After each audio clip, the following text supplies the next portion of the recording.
11, versículo, no capítulo 11, versículo 12 ou 14. É muito conhecido essa passagem, esse menino que acabou de ser cantar fala a respeito. E fazer uma pergunta para os irmãos: alguma coisa tem que cercar ao teu lado para que você vê a vontade de Deus na tua vida? Irmãos,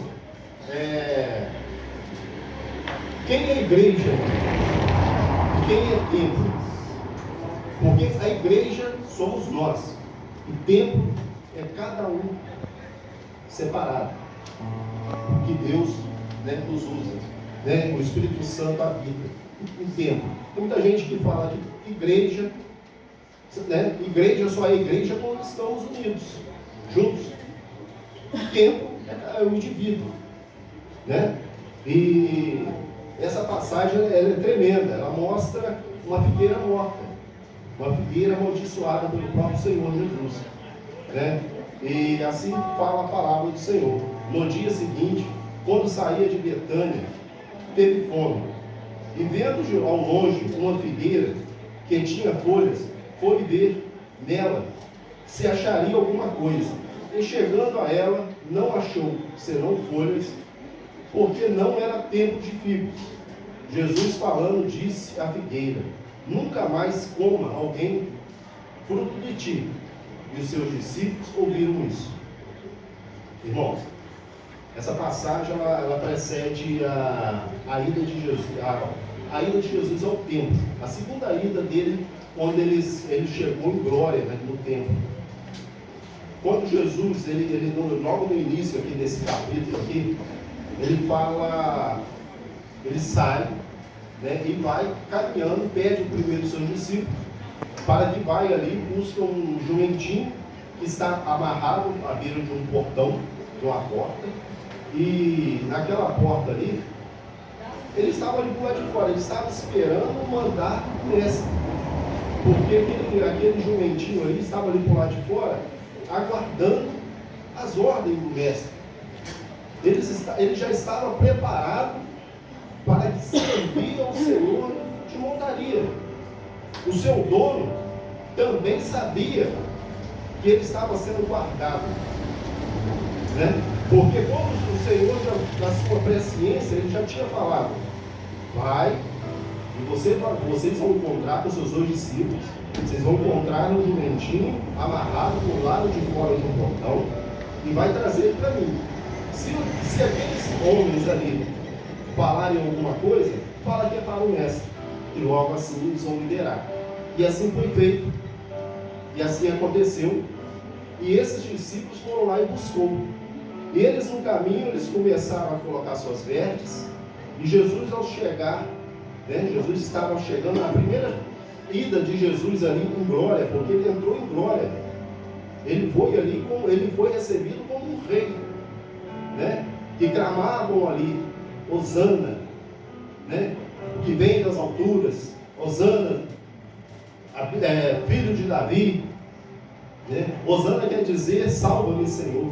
Então, aquele homem, aqueles homens ali jogando os seus ramos, suas vestes, e Jesus entrando ali na cidade, e logo em seguida ele chegou ao templo. E já era tarde quando Jesus chegou, que eu imagino que aquele momento que ele chegou assim ao templo, ali aquele tumulto de pessoas, e todos chamando, glorificando ele, aquele tumulto, aquela gente não entendendo, alguns não entendendo, outros pedindo para eles calarem, mas Jesus falou: se eles calarem, até as pedras clamarão. Então Jesus vendo aquilo tudo, aquele tempo foi passando, e já chegando à tarde, mas Jesus observou tudo no tempo. Se os irmãos pegarem esse capítulo, vão ver que Jesus tinha observado. Chegando à tarde, Jesus, ele retorna, ele retorna para Betânia. Só que no outro dia Jesus vem. Aí se depara esse versículo que eu li aqui, e Jesus teve fome. E ele deparando de longe, a gente não imagina, irmão, porque muitas das vezes a gente tenta. Eu já tive amigos não crentes e chegou a falar comigo que que Jesus é cruel.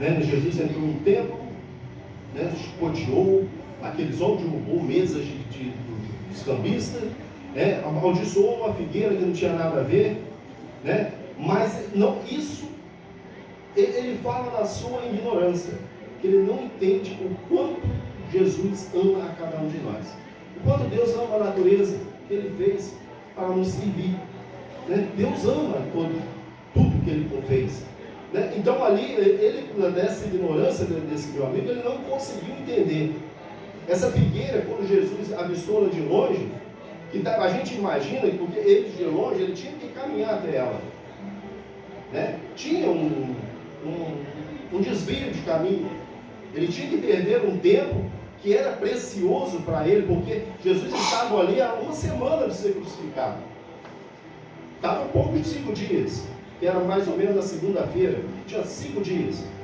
né? Então todo o tempo tinha sua importância, o seu valor, né? Não era para se jogar fora o tempo de Jesus. Então Jesus foi até aquela figueira, e Jesus deparando aquela figueira cheia de folhas, mas não tinha fruto. Irmãos, a figueira ela tem um processo, né? Ela tem que ter, quando ela tem folhas, ela tem que ter pequenos figos, não ainda no ponto de colheita, mas aí servia para alimento. Eram brotinhos que aí serviam para alimento. Então por isso que Jesus, quando deparou com aquela figueira com folhas, porque ele avistou ela com folhas, ele imaginou que teria alguma coisa ali, mas ela não tinha. Irmãos, a natureza toda, ela sofre pelo pecado. A natureza, ela tem sofrido pelo pecado, e não é diferente naquele momento.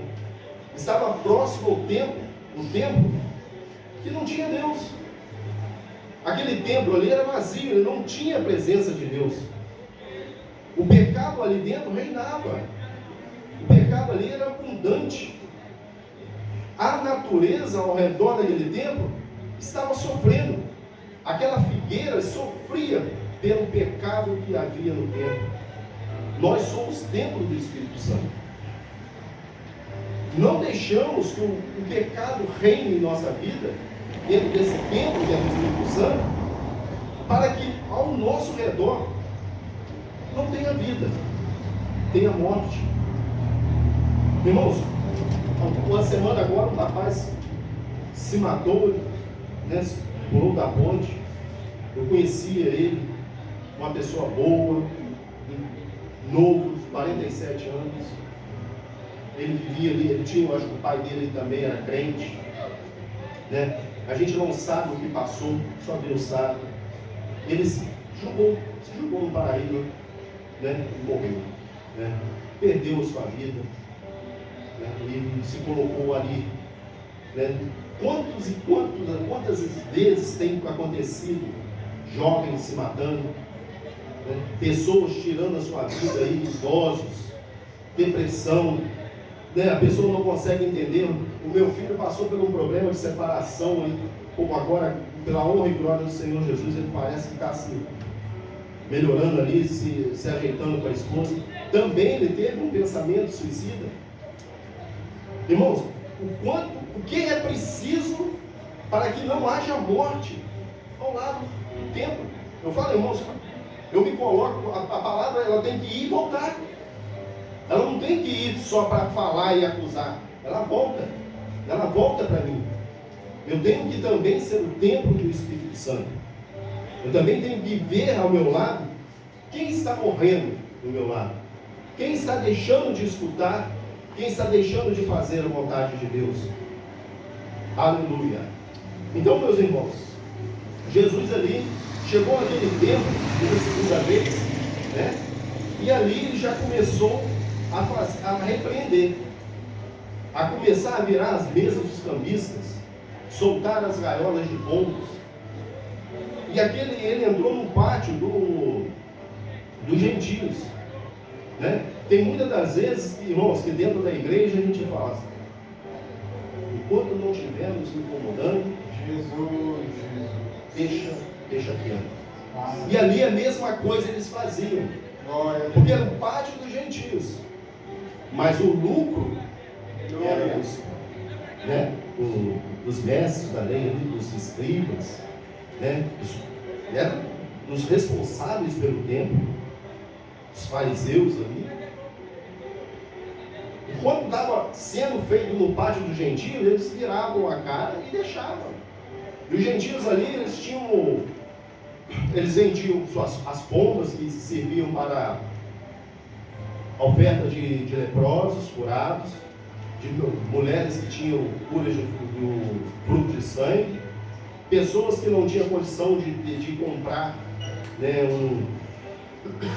um holocausto maior, compravam pombos, né? E ali também tinha bois, tinha ovelhas ali. Praticamente aquilo ali era um curral. Aquilo ali estava se tornando um pátio só se beneficiavam aqueles homens. Os cambistas tinham o dever de trocar a moeda que vinha com a efígie de alguma idolatria por dinheiro que podia ser aceitado no templo. E Jesus, quando viu isso, se revoltou, porque a casa do meu pai será chamada casa de oração. E aqueles homens estavam pervertendo tudo que era para ser o templo de Deus, porque Deus não estava ali. E na redondeza também se sentia o vazio de quando Deus não está no templo. E ali Jesus, vendo aquilo tudo, se revoltou, ficou tudo alto. E logo depois aqueles homens começam a ficar assim alarmados, vendo aquilo tudo, que com autoridade que ele faz essas coisas. E Jesus se retirou e foi, voltando ainda para Betânia. Ele ali, e Pedro, né? Muitas das vezes Pedro ele é elogiado e criticado por muitos pelas falhas, mas o Pedro é aquele homem que ele não fica quieto, ele não deixa para o outro fazer, né? Pedro ele tinha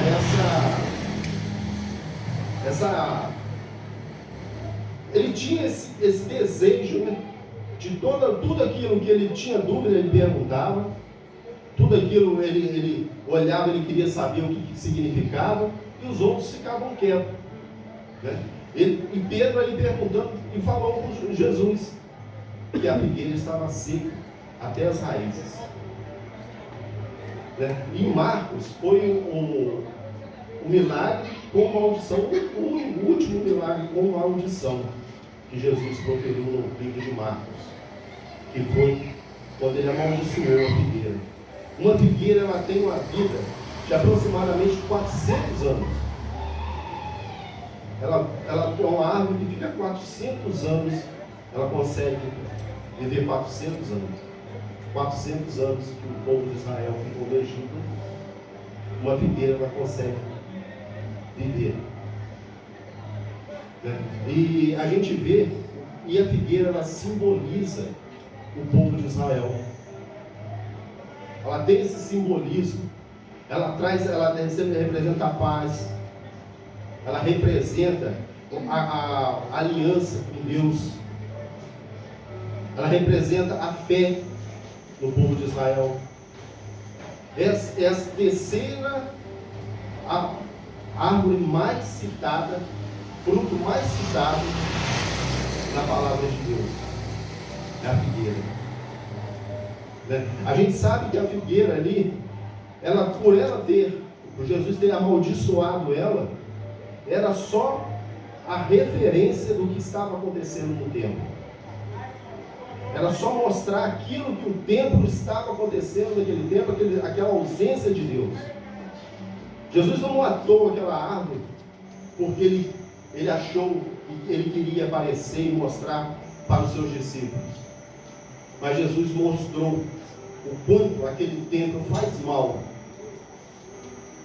que fazia mal, porque ali não tinha Deus nenhum. Ali tinham homens que falavam só da boca para fora, mas por dentro não tinha nada de Deus. Irmãos, a igreja hoje, ela muitas das vezes a gente são criticados Mas temos que ser criticados quando a gente fala de Deus, quando a gente prega a palavra de Deus. Eu costumo dizer que a gente tem que é melhor desistir de não ter uma boa briga, né? É você não ter uma boa briga, você desistir de uma boa briga, porque assim, quando você tem uma briga, você desiste daquilo ali, você deixa, do que ter razão. É melhor não ter razão do que ter uma boa briga, né? Eu acho que é melhor ter razão do que ter uma boa briga, né? Mais ou menos por aí. Agora me perdi aqui. Porque tem vezes que você briga, né? Quer ter razão, né? E você entra e começa a ter aquela briga, aquela discussão. A única hora que o crente ele tem que falar, bater o pé, firmar quando é para falar da palavra de Deus. Não tem negociação. Você não tem como você abrir mão disso. Você tem que firmar e falar de Deus. Não adianta, o mundo hoje está caminhando, ele está colocando essas ideologias, essas coisas do inferno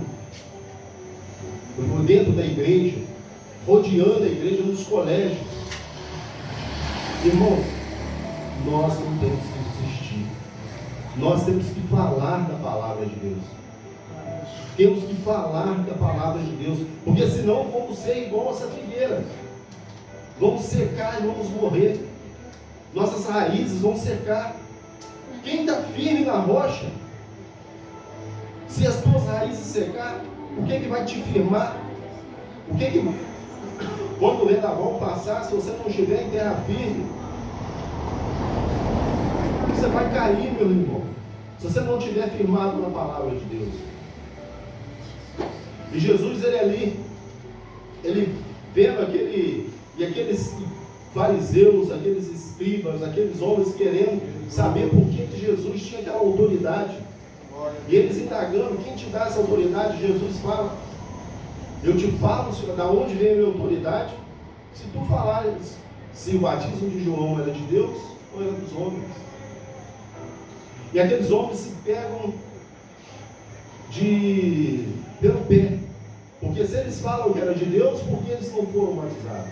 E se ele fala que era de homens, eles sabiam que Jesus, que o João Batista, o povo tinha ele como profeta. Então, meus irmãos, ali mostra claramente que quando aqueles homens, todas as horas que eles iam combater Jesus, eles iam ali tentar pegar Jesus pelo pé, Jesus sempre tinha a palavra certa. Quanto de nós precisamos ter a palavra certa? Quanto de nós precisamos falar com o nosso vizinho, com o nosso amigo de trabalho, dentro da própria igreja, da verdadeira e fiel palavra de Deus, sem tropeço, sem mimimi, sem tentar melhorar para ser bem aceita, mas a palavra de Deus tem que ser pregada, tem que ser falada. Quantas coisas têm que se perder do nosso lado? Eu perdi um amigo, como eu falei. Quantas vezes, quando tem que acontecer, hoje a Lei Paraíba, ela está entregue a muitos centros espíritas. Em Altos, aqui da cidade, tem centros de espíritas que estão trabalhando firme, são unidos. A Lei Paraíba, eles estão tendo, aqui na cidade, a família da irmã Janete, né, que mora numa cidade maior, eles talvez estejam não mais acostumados, mas tenha acontecido com mais frequência. Mas aqui na nossa cidade era muito difícil um assassinato, alguns tempos atrás, com arma de fogo, um assassinato com alguém esfaqueando, matando o outro. Essa semana também uma mulher matou o seu marido na facada. Aqui era difícil acontecer isso. Era coisa de acontecer, que não ficar meses e meses falando aquilo. Hoje a gente acontece e quase você não esquece daquele e começa a falar do outro. Irmãos, o inimigo está numa campanha tremenda sobre essa cidade. Ele está fazendo uma campanha tremenda para destruir os jovens, as crianças, destruir as igrejas, destruir o casamento. A igreja que não perceber e não falar de Deus, e não pregar a palavra de Deus, não se dedicar, ela vai ser igual essa figueira. Ela vai ser esse tempo morto, sem Deus. Ela também vai ser igual essa figueira morta. Ela vai ser morta e não vai trazer, não vai levar ninguém para a vida, porque a vida só há em Jesus Cristo. É só Ele que tem a salvação. É só Ele que tem a palavra de vida eterna. É só Ele que pode levar a cada um de nós a se encontrar com Ele nas nuvens. Irmãos, eu sou um vaso de barro. Eu não sei até quando eu vou continuar nessa terra, mas uma certeza eu tenho, pela honra e glória do Senhor Jesus, que um dia Ele vai vir. Se não for para me ressuscitar dos mortos, Ele vai ser nas nuvens, que eu vou encontrar com Ele, num corpo glorificado. Eu sei que a igreja também planeja, a igreja tem esperança, a igreja tem fé, porque a fé aqui nesse capítulo mostra que a fé nossa, ela transporta montes. Mas não é a fé naquele templo vazio, porque ali os seus discípulos tinham a fé no templo. A fé é em Deus. O tempo que Jesus falou com a mulher samaritana, que ainda ia chegar um tempo que todos iam adorar em espírito e verdade, chegou, meus irmãos. Esse é o tempo. Jesus está aqui no meio de nós. O Espírito Santo, ele convence o homem do pecado. O Espírito Santo, ele habita dentro de nós. Temos que dar a oportunidade do Espírito Santo falar conosco. Todas as vezes que nós, irmãos, dobrarmos nossos joelhos, clamar a Deus, vamos escutar a voz do Espírito Santo. Quando abrir nossas Bíblias, Ele fala conosco também nas nossas Bíblias. Ele fala porque aqui é a palavra dele. Vamos clamar, vamos buscar esse Deus maravilhoso, porque só Ele tem a palavra de vida eterna. É aqui, a Bíblia sagrada. Louvado e glorificado ao Senhor. Irmãos, não vamos buscar nada que não é da direção de Deus. Não tem jeitinhos, não tem outro caminho. Muitas das vezes o mundo ele mostra jeitos, artimanhas, para se esquivarmos e ainda acharmos que está na presença. Mas não tem jeitinho com Deus. Deus, ele é o caminho reto, o caminho é certeiro, o caminho é visando a cruz do Calvário, o caminho é Cristo. A figueira, meus irmãos, ela representa quando aquela pessoa, ela já está sem Deus, sem a presença de Deus. Jesus ali, ele nada mais, nada menos ele fez. Tem uma passagem também na Bíblia que fala quando a figueira, o homem na sua vinha, ele plantou uma figueira, só para os irmãos, e aquela figueira, 3 anos, aquele homem buscava fruto na figueira, e o dono da vinha falou para o seu trabalhador que ele podia cortar, porque 3 anos ele já ia na sua vinha, que tinha uma figueira plantada, e ele ia procurar frutos, filhos, e não tinha. E aquele homem, ele pegou e falou para o seu senhor: deixa ficar mais um ano, que se não der, corta e lança no fogo. Este ano, que este homem falou ali para o seu Senhor, que ali representa Jesus, representa Deus. Jesus está esperando que, se nós não dermos frutos, vamos ser arrancados. vão ser lançados no fogo. Porque Ele está aguardando os frutos. Ele está à espera, Ele está vindo. Ele está desviando do seu caminho, está indo até nós, para ver se nós temos frutos. Mas Ele tem amor nessa figueira, porque está no meio da sua vinha. Irmãos, Deus, Jesus Cristo, Ele ama cada um de nós. Ele quer que cada um de nós se salvamos. De cada um de nós não se perdamos. E cada um de nós não tem que ser jogado no fogo. Ele está esperando que nós demos frutos. Mas vai chegar um dia, ao passar desse ano, que não é esse ano literário, ao passar do ano, a vinda de Cristo, e nós não sabemos quando, Ele vai vir. E se não tiver frutos, vamos ser arrancados, vamos ser deixados para trás. Os frutos, ele tem que ser, uma árvore come do seu fruto? Uma árvore consegue comer do seu fruto? Né? Os dons do Espírito Santo é usado em edificação própria, né? Edificar a igreja. Mas e o fruto do Espírito Santo? Os frutos do Espírito Santo, que tem que ter na vida do crente, é para o próprio crente? O fruto do Espírito Santo é para aqueles que estão ao nosso redor, se servir deles. O fruto do Espírito Santo é para que aquela figueira não morresse. É porque aquele tempo não tinha Espírito Santo, não tinha Deus. E os frutos do Espírito Santo é para servir o nosso próximo, para falar de Deus e alimentar o nosso próximo, mostrar que o próximo, mostrar que nós temos frutos, que ele também pode ter fruto. Mas para ele ter fruto, ele tem que se alimentar dos frutos que o Espírito Santo coloca em nossas vidas. Porque se nós não dermos frutos, também não vamos ter frutos do nosso próximo. O fruto tem que ser algo essencial na vida do crente. Aleluia. Porque se nós dermos frutos, irmãos, nós não vamos ver ninguém morrer do nosso lado.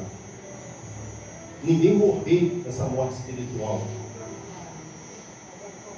Porque a morte espiritual é a morte da figueira. É quando Jesus chegou ali, viu que ela não tinha frutos, não tinha os frutos, não tinha nada, só tinha folhas. Era como o templo, beleza, mas não tinha nada por dentro. Tinha cambista, tinha curral de animais, mas não tinha Deus. Tinham homens que iam para fazer o sacrifício, por sua comodidade, eles não mais separavam as suas ovelhas, o seu carneiro, não separavam ali do seu rebanho melhor.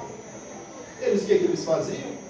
Eles vendiam talvez os seus piores, pegavam o seu dinheiro e compravam lá no templo aquele de acordo com que podia ser sacrificado. Quantas e quantas vezes esse jeitinho, muita gente fala o jeitinho brasileiro, esse jeitinho para nós agradarmos a Deus, a gente pega e faz esse jeitinho, e isso agrada. Se a palavra de Deus fala, o melhor é obedecer do que sacrificar, que quando a gente obedece, você faz aquilo que Deus quer. Então quando aqueles homens, eles faziam, né, eles não queriam ter um trabalho mais de transportar a sua mercadoria, eles faziam o quê? Se no templo dava essa comodidade, vamos ter essa comodidade. Mas eles já não separavam o melhor para Deus, porque o templo já não oferecia o melhor de Deus para eles, porque o templo não tinha mais Deus. Se o templo não tinha mais Deus, o povo já começa a não ter Deus. O povo já não começa, porque não tem o exemplo, porque o povo de Israel tinha o exemplo do templo. Se não tem mais o exemplo, ele já não tem o que se espelhar. Mas nós temos, irmão. Por mais que qualquer homem, qualquer mulher, até os anjos, Se pregar outra palavra que não tiver na palavra, que não tiver na Bíblia, é anátema. Ele não está dentro da palavra de Deus, tem que ser rejeitado, tem que ser afastado da tua presença. Porque a palavra de Deus tem que ser o nosso norte. Mas só que ali, aqueles homens, eles tinham ainda, os discípulos de Jesus também tinham um templo ainda, eles ainda não tinham ainda. Tudo era o templo. Mas vai chegar o dia que todos os adoradores adorarão em espírito e verdade. Chegou esse dia. Jesus, ele trouxe esse dia, quando se sacrificou lá na cruz do Calvário. Ele trouxe esse dia para todos nós, para adorarmos a Ele em espírito e verdade. Aleluia. Glória a Deus. Louvado e glorificado ao Senhor. Glória, glória, glória. Eu pergunto, irmãos, nós, igreja e templo individual do Espírito Santo é cada um de nós. Igreja, somos todos nós unidos. Tem uma falácia que muita gente fala: eu sou igreja, eu não preciso congregar. Mas em Apocalipse, quando as cartas vão, não é para o templo individual. A palavra vai para o anjo da igreja, que ali era um pastor, que tinha suas ovelhas, que era um representante, e que as cartas foram para o anjo da igreja. Se a carta foi para o anjo da igreja, a igreja tem a sua importância. Nós somos templos individual, mas igreja em união. Igreja, quando buscamos essa maravilhosa presença, podemos buscar no individual, mas a salvação vai ser igreja. Não tem aquele irmão que fala que não vai com a cara do outro, que não pode ficar perto do outro, não simpatiza com o outro. Eu quero saber, irmãos, em que lugar deste corpo santo, que esse irmão que não vai com a cara do outro, que vai se encontrar no corpo dessa igreja maravilhosa. Porque quando Jesus voltar, vamos estar todos unidos. Uma noiva transformada, com os pés à cabeça, para que possamos estar na boda dos cordeiros. Ali sim, não vai ter mancha, não vai ter ruga, não vai ter nada, vai ser uma igreja pura. Nesse próprio capítulo, mostra que quando a gente tem que pedir perdão a Deus, primeiro tem que perdoar aquele que nos ofende. Depois os irmãos podem ler o capítulo todo. Você vai ver que ali Deus só perdoa aquele que perdoa o seu irmão. Tem aquela parábola de quando um servo devia muito a um rei, e o outro menos. O que devia menos, o que devia mais para o rei perdoou. Ele se lamentou, o rei teve compaixão dele, e aquele que devia menos para ele, que foi perdoado, ele não perdoou. O rei soube disso, tirou tudo dele e deu para o outro, e praticou a penalidade para aquele. Qual é a penalidade daquele que não perdoa o seu irmão? Porque Deus é misericordioso. A tua misericórdia dura para sempre. A tua bondade é eterna. Mas ele precisa da mudança. Ele precisa de saber que você também tem que perdoar o teu irmão. Que você também tem que fazer o que é necessário fazer. Porque como a falar que ama a Deus se você não ama o teu próximo? Se você não ama o teu próximo, como que você vai estar, talvez, do lado dele? Porque talvez a mágoa que aquele que você tem do teu próximo não tem de você. Ele nem sabe que essa mágoa é tão grande. Irmãos, o Espírito Santo toque no coração de cada um de nós, inclusive eu, e fala dentro de nós, e mostra o quanto nós temos que ter os nossos frutos, para que ninguém possa morrer mais do nosso lado. Não morrer nessa morte física, que ainda enquanto Jesus não voltar, a gente ainda vai continuar morrendo. mas é a morte espiritual.